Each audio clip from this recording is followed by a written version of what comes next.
Materi berikutnya adalah koefisien korelasi. Jadi kalau sebelumnya kita mempelajari regresi, itu menunjukkan bentuk hubungannya seperti apa antara variabel X dan Y. Nah, kalau koefisien korelasi ini justru mengukur kekuatannya. Jadi nanti hasilnya akan berupa angka yang menunjukkan kekuatan dari hubungan antara variabel. Jadi bisa antara dua variabel, bisa juga tiga variabel. Tapi nanti yang kita pelajari sampai dua variabel saja. Jadi mengukur kekuatannya seberapa erat, seberapa kuat hubungan antara X dan Y. Oke, ini adalah rumus yang secara umum merupakan rumus korelasi. Tapi di sini nanti kita perhitungannya tidak menggunakan rumus yang ini ya, karena ini perhitungannya cukup lama dan lebih rumit ya, karena harus mencari Y topinya dulu. Ini Y topi, yang berarti kita harus mencari dari nilai X kita inputkan ke persamaan regresi linear satu per satu.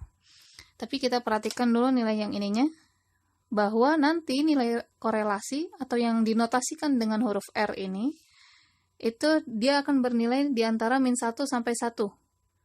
Ya, -1 berarti disebut korelasi linear yang negatif, kalau 1 korelasi linear yang positif, sedangkan angka 0, ketika R-nya sama dengan 0, berarti dia maksudnya tidak memiliki korelasi secara linear.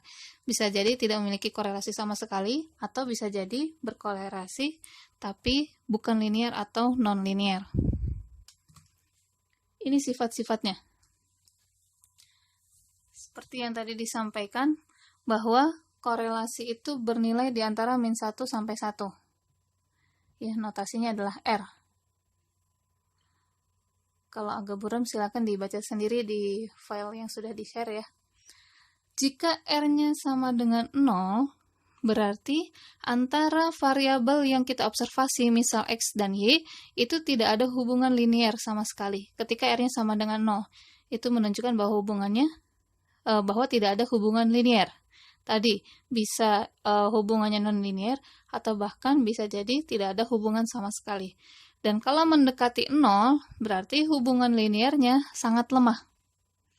Tadi kan tujuan dari korelasi adalah mengukur kekuatan hubungan antara variabel X dan Y.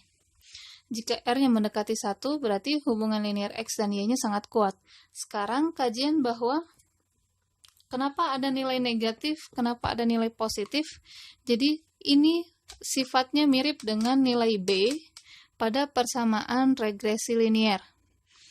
Koefisien regresi, ya, nilai B, itu kita dapatkan bisa nilainya positif, bisa negatif. Kalau positif berbanding lurus, alias kalau X-nya naik, maka Y-nya juga naik. Ya. Bila R positif, maka pergerakan nilai kedua variabel itu bersifat searah. Ya, jadi tanda koefisien korelasi itu menunjukkan arah hubungan.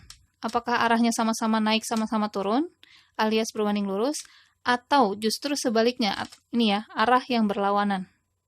Dengan kata lain, kenaikan dan penurunan nilai X akan diikuti oleh kenaikan dan penurunan nilai Y. Jadi kalau X-nya naik, Y-nya ikut naik. Sedangkan kalau X-nya turun, Y-nya akan ikut turun. Itu berarti bersifat searah. Atau kemarin kita menggunakan bahasa berbanding lurus. Itu ketika R-nya positif. Sedangkan kalau R-nya negatif, itu berarti arah yang berlawanan.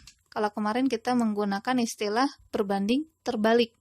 Ketika X-nya meningkat, Y-nya malah menurun. Atau sebaliknya, ketika X-nya menurun, malah Y-nya yang meningkat. Ya, jadi tanda negatif atau positif itu menunjukkan arahnya. Sedangkan nilai dari R-nya itu menunjukkan kekuatannya. Ini. Sebelumnya ini ya. Jadi, rumus yang kita gunakan untuk menghitung korelasi, kita akan menggunakan rumus yang ini. Mungkin kelihatannya panjang ya, ribet ya. Tapi ini sudah, kalau kita setelah menghitung regresi, maka kita sudah menghitung semua perangkat dari yang ada di sini. Jadi tinggal di input saja ke sini. Ya, ini cenderung lebih mudah. Baik, nah untuk menentukan bagaimana hubungannya kuat atau lemah, itu ada kategorinya. Jadi kalau ini adalah kategori, jadi sama saja seperti kalau nilai mata kuliah kalian. Yang mendapatkan nilai A itu adalah yang nilai 80 sampai 100, misalnya seperti itu. maka itu mendapatkan kategori A. Nah, kalau di sini kategorinya ini. Ada yang disebut hubungan yang sangat kuat, yaitu ketika R-nya itu adalah antara 0,9 sampai 1. Kan maksimumnya 1 tadi ya. Atau kalau misalnya, ini kalau yang berbanding lurus ya. Berbanding lurus, maka dia disebut sangat kuat ketika 0,9 sampai 1. Bagaimana kalau yang berbanding terbalik? Dia akan dikatakan sangat kuat ketika antara min 1 sampai min 9. Maaf, min 1 sampai min 0,9. Gitu ya. Jadi sebenarnya sama saja. Hanya beda tandanya saja dan otomatis ini dibalik ya, karena min 1 kan lebih kecil dari min 0,9.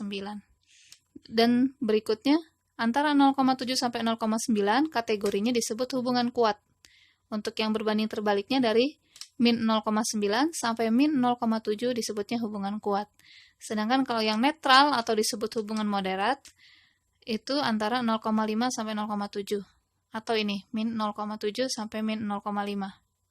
Sedangkan yang berikutnya, kalau hubungan lemah antara 0,3 sampai 0,5, dan hubungan yang sangat lemah itu dari 0 sampai 0,3. Jadi kita akan menggunakan indeks ini, menggunakan rentang ini, 0,9 sampai 1, 0,7 sampai 0,9, dan seterusnya.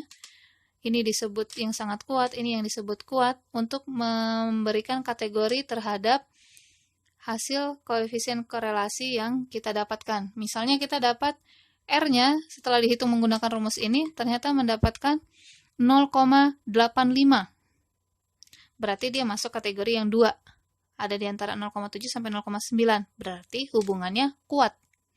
Kalau misalnya kita mendapatkan hasil perhitungan ini, koefisien korelasi ini adalah min 0,63. Berarti min 0,63 ada di sini. Antara min 0,7 sampai min 0,5 alias hubungannya moderat. Jadi kita tulis juga kesimpulannya bahwa hubungannya moderat. Ya, ini tadi rumus yang tadi ya, sama saja, cuma ini penulisannya berbeda sedikit saja. Ini menggunakan kurung kurawal untuk memisahkan. Itu saja, masih sama, N-nya itu adalah banyaknya data, banyaknya pasangan data.